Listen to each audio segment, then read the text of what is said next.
तकता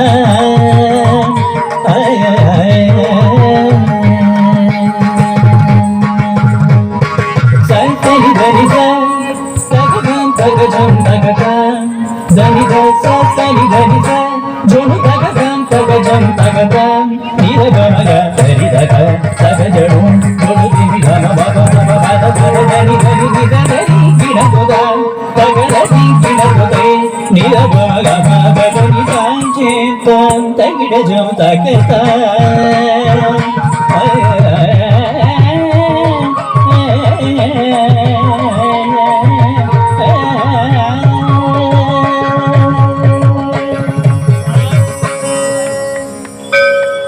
सम्यगिष्टस्तु रङ्गो वै स्वामिनः शुभमावहे पुनः बालवृद्धस्य तथा जनपदस्य च पुनः बालवृद्धस्य तथा जनपदस्य च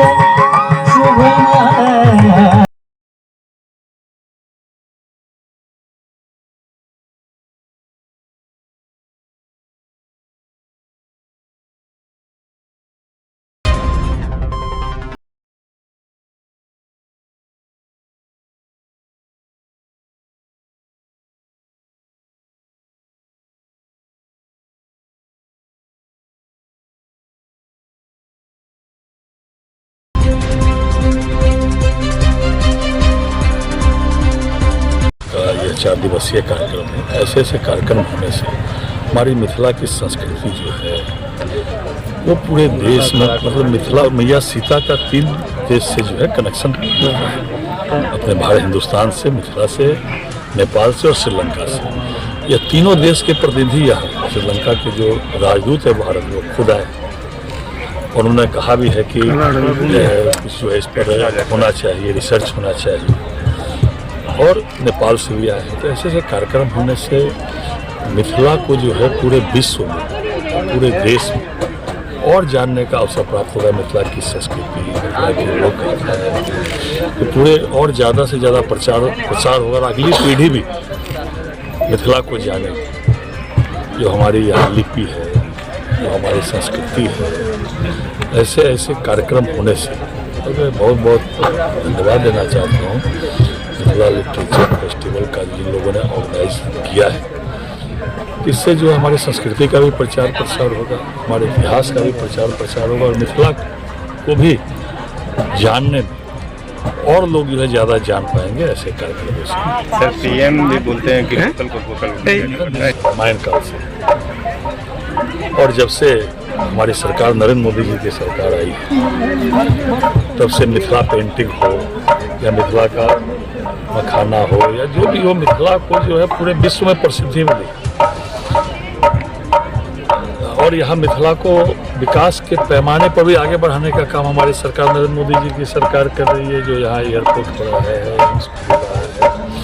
और जो मिथिला की पांडुलिपियाँ हैं, हजारों साल पुरानी पांडुलिपियाँ यहाँ हैं। तो ऐसे ऐसे कार्यक्रम होने से जो निश्चित रूप से और आगे बढ़ने का अवसर प्राप्त होगा और मिथिला को जो लोग नहीं जाने वो और लोग ज़्यादा से ज़्यादा लोग जाने।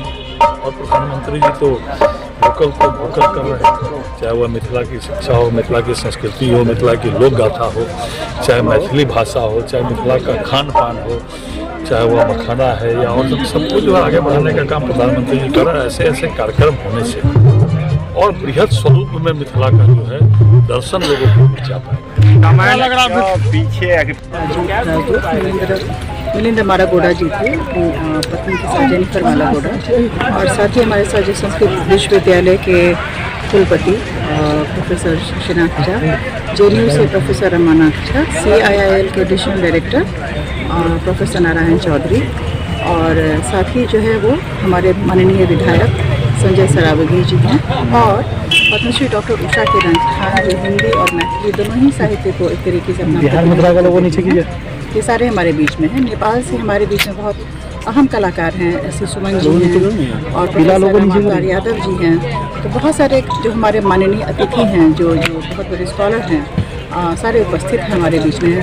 हमारे साहित्यकार जो प्रोफेसर भीमनाथ झा हैं, साथ ही LNMU से कुल सचिव प्रोफेसर मुश्ताक अहमद जी हमारे बीच में थे, वो हमारे अभी चले गए। तो ये जो हमारे बीच में गणमान्य अतिथि थे, दो विश्वविद्यालय का एक तरीके से आप कह सकते हैं संगम है। यह बहुत ही महत्वपूर्ण क्षण था। तो खास करके जो बौद्धिक परंपरा रही है, जो ज्ञान की परंपरा रही है, यह बहुत ही आवश्यक है कि यह चले, सतत जारी रहे। और इस सब में इन दोनों विश्वविद्यालयों का, हमारे जो अतिथियों का और हमारे साहित्यकारों का, हमारे विद्वानों का बहुत बड़ी जो है उनकी भूमिका हो सकती है। और यही मधुबनी लिटरेचर फेस्टिवल स्थापित भी करना चाहता है। और हमारा सपना भी यही है कि हमारी जो वो बौद्धिक परंपरा जो बहुत ही प्रशस्त थी, वो अपने पुराने स्वरूप में लौट करके आए और कहीं ना कहीं हमारी चेतना का स्तर जो है वह ऊंचा उठे। संक्षेप में क्या होगा 4 दिनों तक, ये बता दीजिए। 4 दिनों तक जैसा अभी आपने देखा कि सीता इसकी जो है वो महत्वपूर्ण थीम है। और सीता के अलावा जो है आप देख रहे हैं कि उसमें अंतर्राष्ट्रीय एक चित्रकला की प्रदर्शनी है।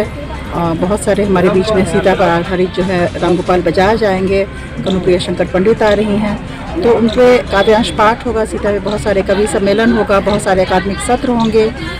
साथ ही हमारे बीच में बहुत सारे ऐसे बौद्धिक जो है जिनकी मौलिक अपनी चिंतन है वो हमारे बीच में रहेंगे। तो उन सबसे अपेक्षा की जा सकती है कि बौद्धिक वातावरण हमारा सुदृढ़ होगा। इस तरह का कार्यक्रम आप कितने सालों से करते हैं? उद्देश्य क्या है, क्या लग रहा है? यह चौथा संस्करण है और निश्चित तौर पर इसका उद्देश्य जो है वह हमारी चेतना का पुनर्जागरण है। ठीक है मैम, थैंक यू।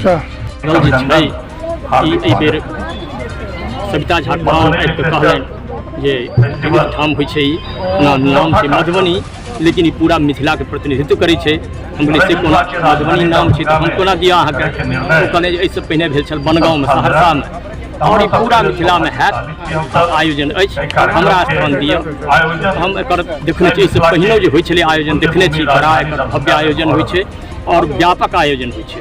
तऽ तेकरे जे से हम स्वीकृति दिलियै। एहिठाम जे छै साहित्यिके नहि छै, सांस्कृतिक, शैक्षिक, भाषिक और नृत्य संबंधी, कला संबंधी सब प्रकार के जे छै एहिठाम आयोजन अछि। चतुर्दिवसीय आयोजन के स्वागत करै छी हम। और ई पूरा लोक उत्साह छै एहिमे। दूर दूर से लोक, नेपाल से, दूर दूर से कलाकार, विद्वान सब अछि। करै छियनि किया तऽ हमर घर छै, एहिठाम सब एला है ना हमरा पर। क्या कहना चाह रहे हैं सर कि नाम को लेके आपको आपत्ति? नाम मिथिला होना चाहिए मधुबनी की जगह। एक प्रतीक है कि ना, प्रतीक छै, कोनो नाम दियौ, मिथिले भेलै। मिथिला ओना कहबै तऽ कतौ नहि। दरभंगा की छियै? दरभंगा नाम देबै तऽ दरभंगो मिथिले भेलै। सहरसा की छियै? मिथिला छियै। देवघर की छियै? मिथिला छियै। सबटा मिथिले छियै। नाम तऽ एकटा कतौ रहतै, कोनो बात नहीं, ये मिथिला पूरा मिथिला छियै। तो क्या देखते हैं ऐसे फेस्टिवल होने से फायदे क्या होंगे? ऐसा सांस्कृतिक जैसे लुप्त होइत, विलुप्त होइत संस्कृति के संरक्षण होइ छै और साहित्य छिड़ियाले ओकर एकीकरण होइ छै, ओकर जैसे विकास होइ छै, जन जन में प्रचार होइ छै। जे घरे में रहि जेबै जनतै कोना लोक? विपिन के जे जनै छनि, मंच पर जाइ छथिन ते ने जनै छनि। ई कला जे छै से मंच पर अबै छै तहन जनै छै लोक, घर में केकरा जनतै? Thank you sir. We believe that there are 2 bridges between Sri Lanka and India. One is Buddhism and the other is Ramayan. So in the context of both, the state of Bihar is very important. The context of the ancient land of Mithila, really Sita Mata becomes very relevant. So what we would propose is that we look at academics from India, from Mithila and Sri Lanka working together to see how this connection can be further researched, and to look at maybe publications, the exchanges between Sri Lanka and India and Mithila in this area. Sir, India government has started Ramayan circuit within India.